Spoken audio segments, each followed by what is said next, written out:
ফুটছে, কিন্তু এটা তো সবার বড়, তো ওর তো দুইটা চোখ খোলার কথা। সময় লাগবে, এগুলো 20-25 দিন সময় লাগে।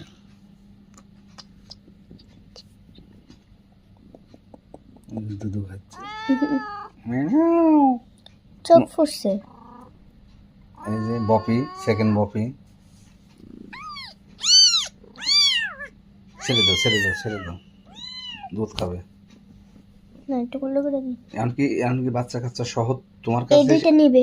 তোমার কাছে এসে থাকে হ্যাঁ এই বিল্লু। হ্যাঁ, এখন এই দুইটা নিয়ে যাবে, আর এটা হচ্ছে আরেকজন নিবে। কে নেবে? কে কোনটা এটা নেবে? কাকি নিবে, আর একটা জানি না কে নিবে। এটা হচ্ছে যে শ্বশুর বাড়ি যে ইয়ার আছে না, ওনার একটা নিবে। না, আমরা এটা দেবো না, এটা রাখবো আমরা। ওরা নিবে। না বললে চুজ করে রেখে দিছে। হ্যাঁ, চুজ করে রেখে দিছে। রেখে দিলে বললে হবে না। বলছে কি এই দুটো দিয়ে দিবা। আমাদের একটা না থাকলেও বিল্লু থাকতে পারবে না তো। না, আম্মু বিড়াল চোখ ফুটছে।